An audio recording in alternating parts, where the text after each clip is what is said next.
சோமவார பிரதோஷத்தின் மகிமை இன்று ஒரு சாதாரண நாள் அல்ல. இது இறைவன் சிவபெருமானின் அருள்மிகுந்த சோமவார பிரதோஷம். பிரதோஷ காலம் என்பது மாலை சூரியன் மறையும் நேரத்திலிருந்து வரும் அந்த புனிதமான தருணம்.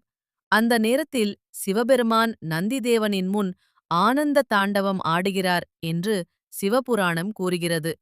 அந்த தெய்வீக தருணத்தில் சிவனை நினைத்து ஒருமுறை ஓம் நமசிவாய என்று ஜபித்தால் பல ஜென்மங்களின் பாவங்கள் கூட நீங்கும் என்று பக்தர்கள் நம்புகிறார்கள்.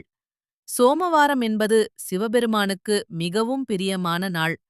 அதனுடன் சேர்ந்து பிரதோஷம் வந்தால் அது மிகுந்த சக்தி வாய்ந்த நாளாக மாறுகிறது.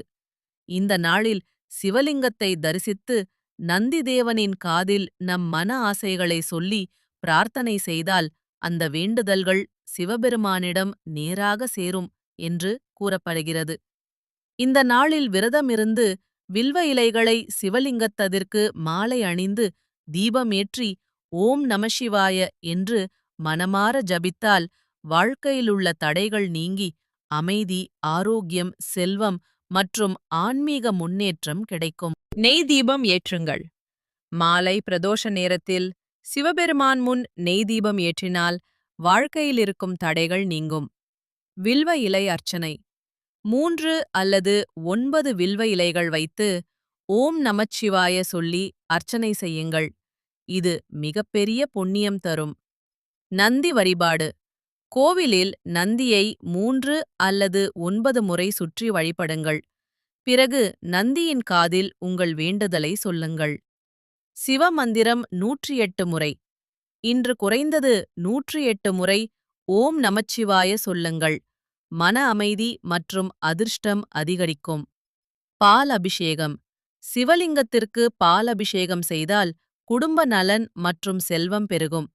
பிரதோஷ நேரத்தில் நந்தியை சுற்றி வழிபட்டால் நீண்ட நாட்களாக நிறைவேறாமல் இருந்த ஆசைகள் விரைவில் நிறைவேறும் என்று சிவபுராணம் கூறுகிறது. அதனால் இன்று இந்த நாளை தவறவிடாதீர்கள். சிவபெருமானை மனதார நினைத்து ஒரு தீபம் ஏற்றி ஓம் நமச்சிவாய சொல்லுங்கள். நம்பிக்கையுடன் இருந்தால் சிவபெருமான் அருள் உங்களுக்கு கிடைக்கும். ஹரஹர மகாதேவா. ஓம் நமச்சிவாய. பிரதோஷ நேரத்தில் சிவனை நினைப்பது என்பது நம் வாழ்க்கையில் இருக்கும் இருளை அகற்றி ஒளியை வரவேற்கும் ஒரு புனிதமான தருணம். அந்த நேரத்தில் சிவபெருமானின் அருள் பார்வை நமக்கு கிடைத்தால் வாழ்க்கையின் பாதைகள் தானாகவே சரியாகிவிடும். ஆகையால் இன்று இந்த புனிதமான சோமவார பிரதோஷத்தில் மனமார சிவபெருமானை நினைத்து ஓம் நமசிவாய என்று ஜபிப்போம். அவரது அருள் நம் வாழ்க்கையில் அமைதி, ஆனந்தம், வளம் அனைத்தையும் வழங்கட்டும். ஹரஹர மகாதேவா. மேலும் இதுபோன்ற ஆன்மீக தகவல்களை பெற இந்த சேனலை சப்ஸ்கிரைப் செய்யுங்கள். இந்த பதிவினை இறுதிவரை பார்த்ததற்கு நன்றி சிவபக்தர்களே.